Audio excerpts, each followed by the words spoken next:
Bonjour à tous, j'ai le plaisir de vous retrouver aujourd'hui avec une nouvelle vidéo. Cela faisait un petit moment que je n'avais pas fait de bilan de lecture. Le dernier c'était celui du mois de juin.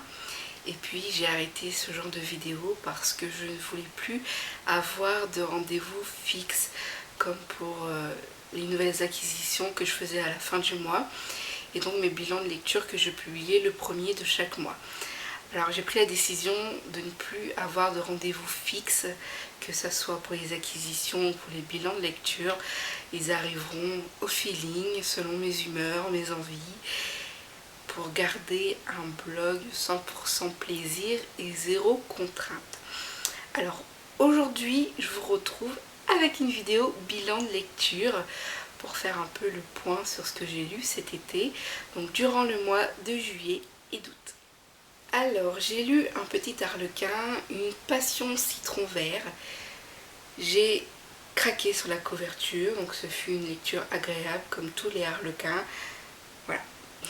Que dire de plus si ce n'est que mes lectures harlequinesques sont agréables. À force de regarder Vampire Diaries sur NT1 le samedi, bon maintenant c'est passé le vendredi, mais au moment où ça passait le samedi, j'ai eu une envie subite de relire la saga. Et donc j'ai relu en fait Journal d'un vampire, le tome 1. Je dois dire que c'est agréable, c'est une série que j'ai découverte bien avant la série télé. Donc du coup, voilà, c'est agréable. Et j'ai vraiment hâte quand même de poursuivre la saga.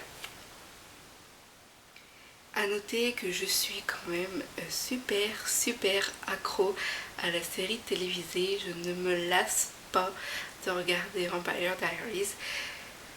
Voilà, d'une semaine à l'autre, j'ai toujours hâte de voir les nouveaux épisodes et je suis accro. Alors ensuite, j'ai lu Never Sky, une dystopie, et je suis super contente d'avoir eu l'occasion de la lire en avant-première.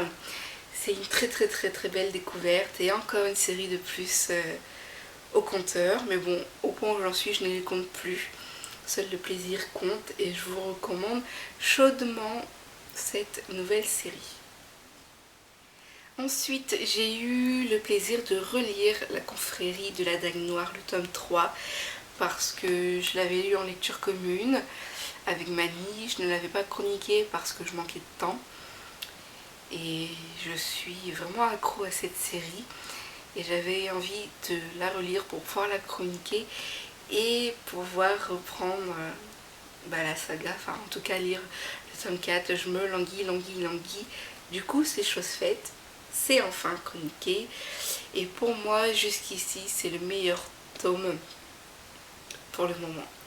Donc je suis loin d'avoir terminé la saga, mais jusqu'ici c'est mon tome favori. Et quel plaisir de découvrir Zadiste. Voilà. Un autre harlequin, À chacun sa tentation. Là également j'ai craqué sur la couverture que je trouvais fraîche, tout comme l'autre d'ailleurs. Mais bon, il ne faut pas se fier aux couvertures parce qu'elles sont parfois trompeuses. Toujours agréable, comme la précédente lecture harlequinesque.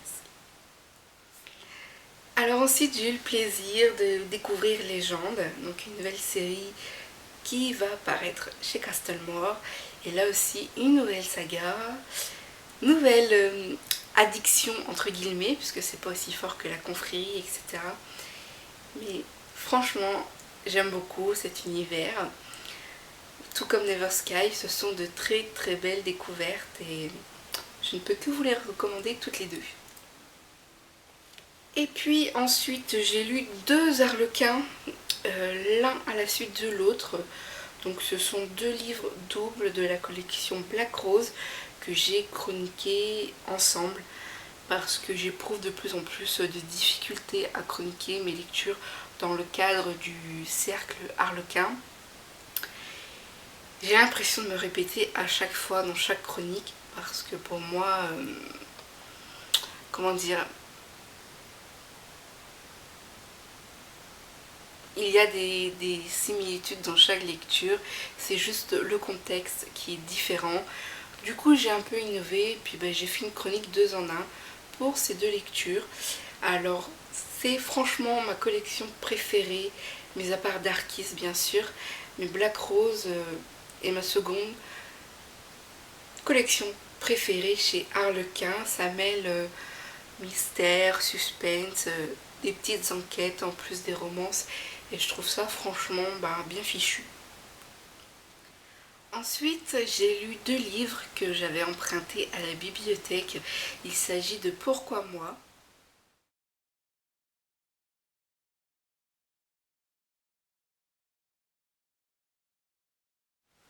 ainsi que le premier tome d'Oxa Pollock.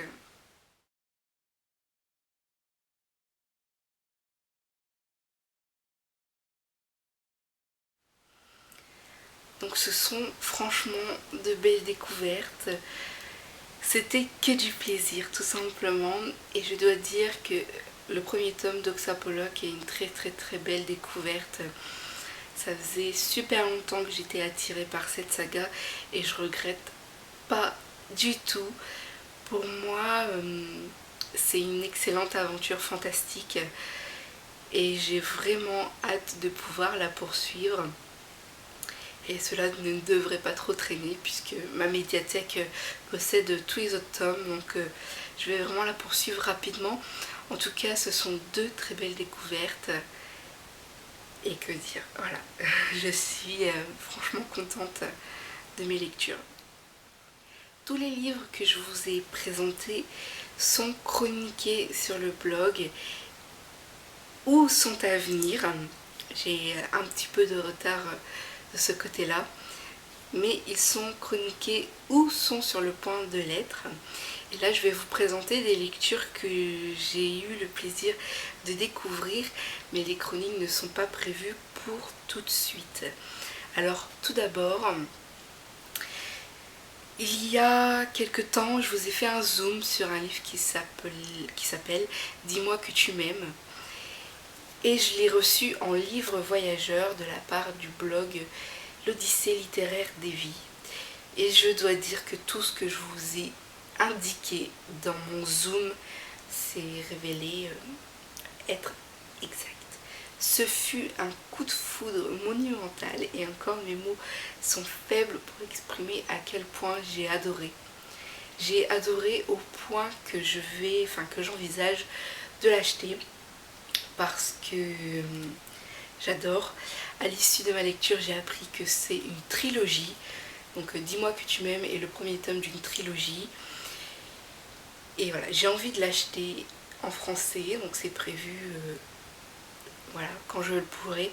J'ai également envie de l'acquérir en espagnol, donc c'est pour vous dire à quel point ce livre et moi avons passé un super moment. Je peux pas vous dire à quel point j'ai aimé. J'ai d'ailleurs peiné à écrire une chronique et c'est pour ça que je ne l'ai pas faite. Du coup, le livre voyageur va continuer sa route et je ferai une chronique beaucoup plus tard quand j'aurai eu l'occasion de l'acheter. Voilà, mais en tout cas, mon zoom s'est révélé exact et j'ai eu un bon feeling grâce à l'extrait et franchement, que du bonheur. Je vous le recommande quoi.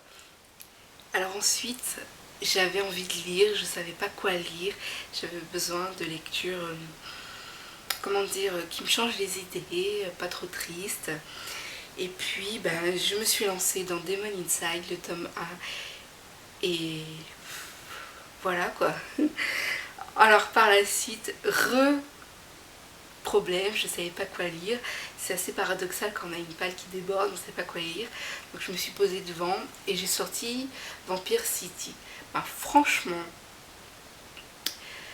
2 coups de cœur, je m'attendais pas à ça. Alors ici c'est bourré d'humour, j'adhère totalement au personnage de Val et de son animal. Franchement c'est un super duo. Voilà, j'ai passé un super moment de lecture, j'avais le sourire tout le temps et je suis accro à cette série.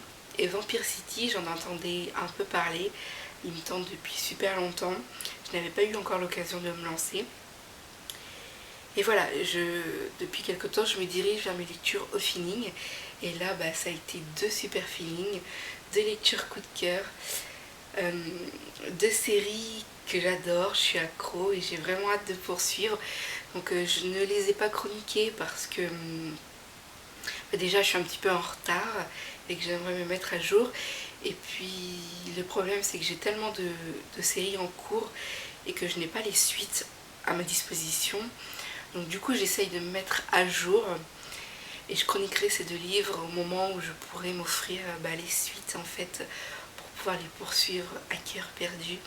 Donc je vous ai fait un article sur mon blog où j'ai indiqué toutes les séries que j'ai actuellement en cours dont je ne dispose pas des suites. Et il y en a franchement beaucoup, donc je vous invite à aller fouiller sur le blog. Je vous mettrai, si cela peut vous faciliter les choses, le lien direct en barre d'infos. Mais voilà, ça rajoute deux séries en plus parmi la superbe liste. Mais franchement, j'adore, j'accroche, c'est que du bonheur, tout simplement. Alors mes lectures estivales, c'était que du 100% plaisir. Je n'ai pas eu de déception. Les lectures à requin, c'était agréable, mais voilà, comme toujours c'est agréable, mais il y a toujours mieux. Et j'ai fait de superbes rencontres livresques entre ces séries, Dis-moi que tu m'aimes, Légende, Never Sky. C'est que du bonheur. Et j'espère que les mois à venir seront sur la même longueur d'onde. C'est franchement un plaisir de pouvoir se diriger vers ces lectures au feeling, sans prise de tête, d'écouter ce dont on a envie, ce dont on a besoin aussi.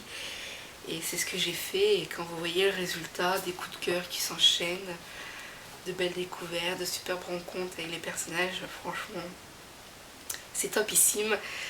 Donc j'ai passé un mois d'été, enfin un été très agréable en matière de lecture, et encore je pèse mes mots et j'espère que la rentrée sera tout aussi passionnante. Que dire de plus? Je vous souhaite une excellente rentrée et puis de chouettes lectures. Surtout, dirigez-vous vers celle-ci au feeling. Voilà, un blog, c'est 100% de plaisir, zéro contrainte. Essayez de le garder en tête pour vraiment prendre du plaisir dans vos lectures et dans votre activité de blogging. Je vous retrouve très vite pour de nouvelles vidéos.